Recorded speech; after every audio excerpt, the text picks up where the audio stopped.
It's Ryan out here. I'm doing a different thing today. I'm doing a little bit of a brewing with my godfather, Carl. We got the grains already steeped in the water. We're gonna have to do a little flushing out right here. Yeah, so I'll go over the whole process of everything in a minute here, but Carl will probably be a little bit more informative than I am too. But yes, we'll see how beer's made today.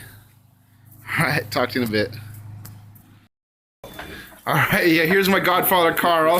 He's juicing some oranges. He got some of this ginger cut up. We're gonna make a nice Monrovia style beer, or Monrovia ingredients beer. So Carl, what kind of beer is this gonna be? It's gonna be a orange red ale. A little ginger, and we're using Centennial hops, which will provide a real nice citrus note. Hopefully complement the juice of these fresh picked oranges from my neighbor's tree. Nice. Well, we'll keep going at it in a minute, and we'll show you some of the next process. Carl, this is called sparging. Yeah, what we're trying to do now is get all the soluble sugars, the fermentable sugars, out of this grain, which will add flavor and color to the finished product. Adding some boiling water. Well, it's actually 165 degrees. And that's important, right? Yeah, it is.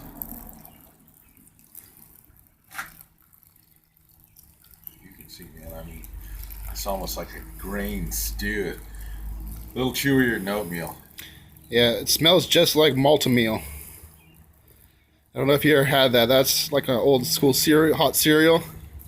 But that's exactly what it smells like. It smells delicious. Sugary and caramely. One more. We're gonna sparge it a little bit more. Get some more other ingredients ready. Boil those down. We'll keep going. Alright, just out here stirring away. We just put some of the raw sugar in there, some Mexican raw sugar. We have the orange juice. The grain, and we're putting some I'm gonna put some ginger in there next. Get a nice base going for a hell of a good beer. We'll have to see when it's all over, and we're definitely not going to be able to see the finished product. It takes a couple months for it to ferment. Alright, be back with you in the next step. We're adding the dark malt extract. This is something just to give it a little extra, because if we were to do that much grain, it would take forever. Do a much bigger process, but this is basically all the concentrated grain sugars.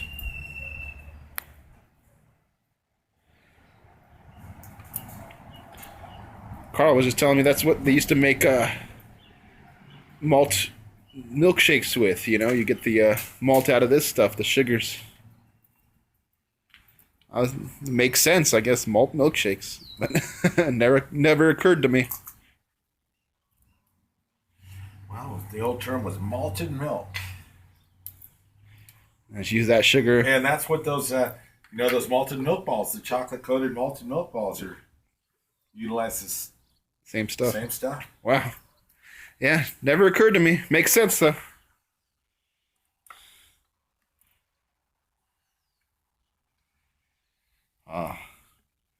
Just a beautiful molasses of grain. That's what it is. This is basically just going to kick it up, so we're going to have the rest of the ingredients now.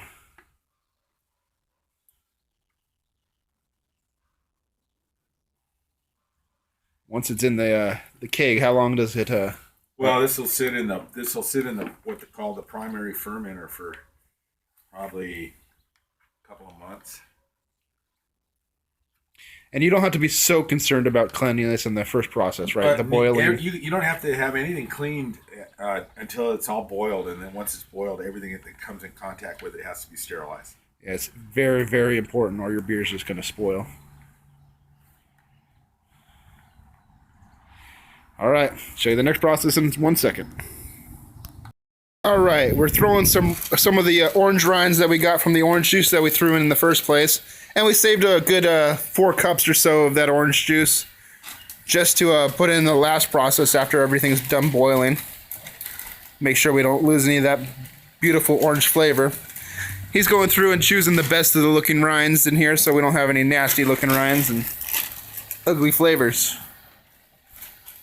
Then we're gonna throw some of the what do you call it? The ginger. We're gonna throw some ginger in there too. So this is the syrup you put in there is like a red syrup. The base recipe would be for a red ale. All right, so yeah, it's like a red ale with orange and ginger. We got the hops over there. That's going to be going in pretty soon here. Well, first and secondary, third. I don't know. I'm still learning myself, but you know, this is my, I think, 4th batch of beer that we made together, and nothing's came out bad so far. So, all right. Well, I'll show you when we're throwing some other stuff in. All right, we're throwing in the ginger now. Did about half of it, so. This is definitely going to be an interesting beer. The juice so far just tastes excellent, so I can't wait to try it as an actual beer. But what do you think? About 2 more months? Yeah, it'll probably the first time we'll be able to start drinking some is probably in about 6 weeks. Yeah. And then we're gonna let it sit because things tend to get better with age. Yeah, and then you like to do a second. And everything will be bottle re-fermented, so Yeah. the carbonation will be actually made in the bottle. You seem to prefer that, huh? It gives it an extra flavor dimension. Yeah, I mean, everything you've ever brewed, man, is pretty damn tasty. By the way, yeah, this is my godfather, Carl. I've known him my whole life. He's known me my whole life.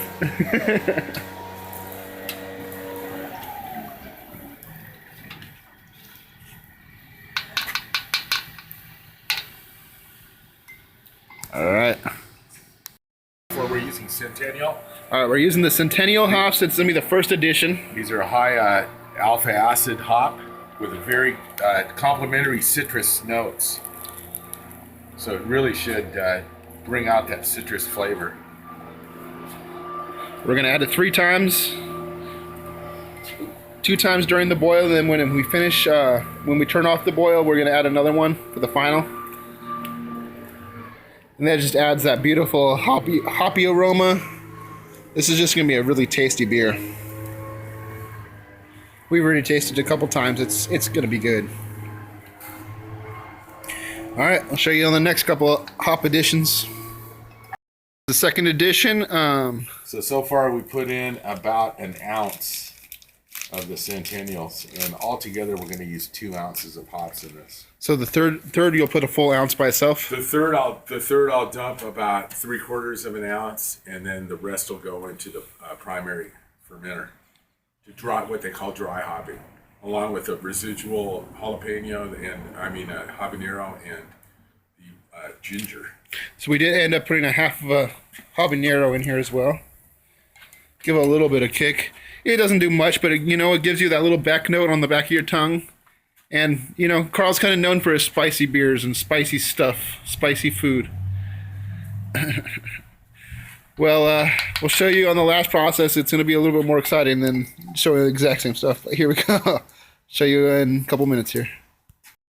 So this is a Yeast Food, all natural ingredients. This is basically just to help the yeast. Help the yeast, provide a little more nutrition for the yeast. And the yeast is what creates the alcohol. The alcohol and carbonation, and the second process that we'll be doing in 6 to 8 weeks from now. So why don't you tell us about the beer we're drinking right now, Carl? Well, right now we're actually drinking a Stone Collaboration. It's called 24 Karat Golden Ale. It's a Belgian ale with notes of carrot cake. It's not bad. That's delicious. It's not bad. I'm digging it. All right. Well, we'll get back to you when the next thing goes in. Now we're gonna put the Wolflock tablet. Irish moss, basically, and all this is a clarifying agent. all natural derivative of seaweed. And what it helps to do is it bonds to the solids that are going to be left in the beer, and it helps the solids fall out so that when you actually bottle your beer, you have a clear beer. Because all these products, all these beers that I brewed up to this point they're all unfiltered, unpasteurized and unfiltered. Right on. Well, that I think explained everything about that thing. And all we have left now is one last hop addition and the remainder of the residual orange juice.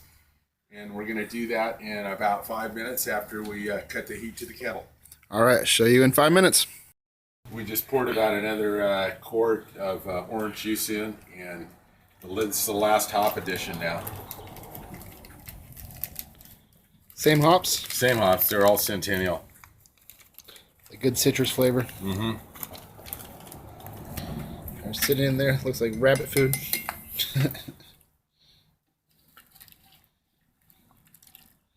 We're coming to the end of this process, and we're going to have to do a couple more major events next, which hopefully I can get all on film. I'm thinking I'm going to throw it on my tripod. Alright, talk to you in a bit. This is the cool down process. We have to get it down to a reasonable temperature, work with it, but everything from now on has to be very sanitized. Make sure there's no germs touching anything, nothing to spoil the beer. We had to sanitize that. We had to clean all the, we got nice fresh ice. All right, well, I'll show you in the next couple minutes.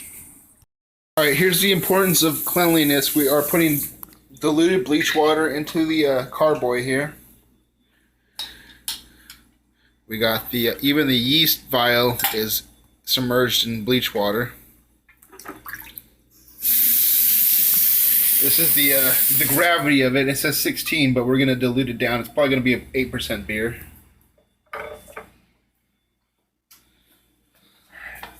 It's gonna be a good one. Finished product going into the primary fermenter where it's going to sit for about 6 weeks. Let the flavors develop and meld. Look at how sedimenty that is. All that orange pulp.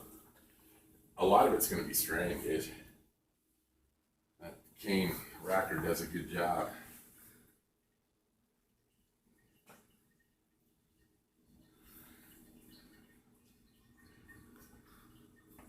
That's pure gold going in there. We're gonna thin it out with a little water. Maybe we should have the water at the top. Yeah, we'll put it in. No, I'll just pour it in from both bottles. We'll see how much is actually in there when we're done draining it, and then we'll know how much to put in. On. That's smart.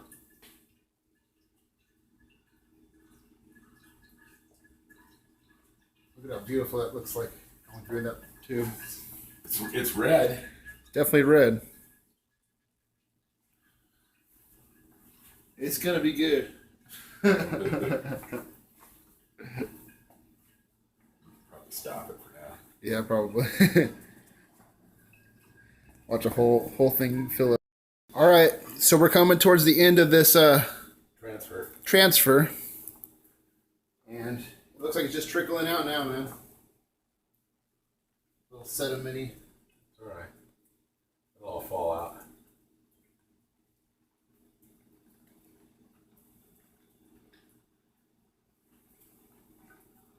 What would you call that bag we're going to add next? That's a dry hop bag. So we have the dry hop bag, which we're adding a couple other ingredients into as well.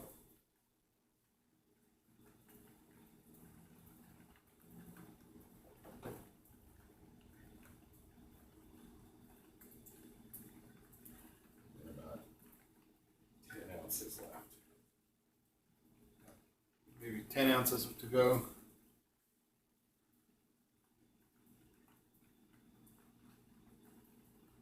Getting all that beautiful sugars out of the bottom over there.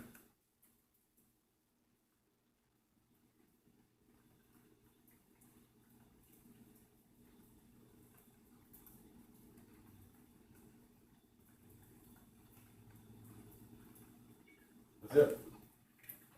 That's all she wrote. So we're gonna throw in the dry hop bag now. Do we add the? We will in just a minute. To another bag or? What? No, no. Straight up. So we're gonna add the ginger and the habanero straight to the batch here for just a little extra flavor.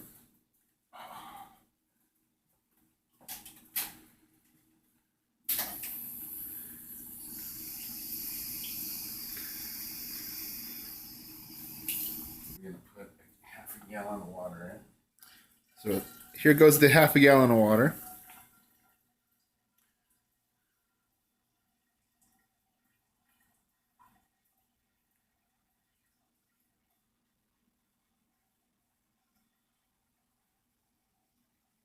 Thin it out a little bit. The alcohol content would be extremely high if we didn't add more water to this. And the good thing is, when we were doing the transfer, the pipe was giving a lot of aeration to the material, so it's gonna just take a lot better. We have chilled water right here, where it's going in, keep the temperature down, but the temperature's down, so we do have to make sure that nothing can cross-contaminate in here.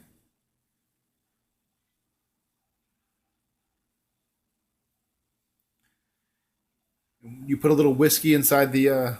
Yeah, that's all gonna go in. So yeah, that whiskey's gonna help keep a lot of the germs dead inside there too. Well, it killed everything that was in here. So that's the good thing about that. You do have to leave some airspace at the top of it too, just for the fact that it's gonna have a lot of bubbles and carbonation coming up. You don't want it to come through the what's that thing called again? The Airlock. The airlock, right? And the airlock is the thing that actually prevents air from coming in, but it lets air escape. We're putting the beautiful big chunks of ginger in there. The problem is, we're not going to be able to see the end product yet. We have to watch the next video for that.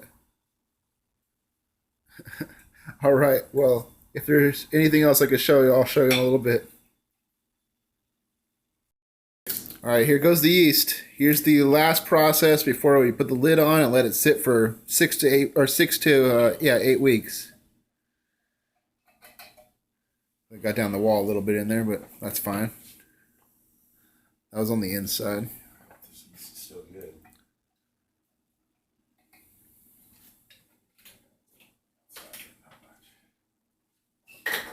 All right. Well, if we have any well, let's go over the beer that we're drinking now. It's a Sculpin. This is actually a Ballast Point product. They were just sold for $1 billion. This is their flagship beer, Sculpin i.p.a. Here's the, excellent, crispy, but you definitely got to love the hops. Where's that bottle gone to? I think I put it in the recyclables already, dude. Oh, wow. It's a Sculpin. Squeaky right here. It's pretty damn tasty. Well, here it is.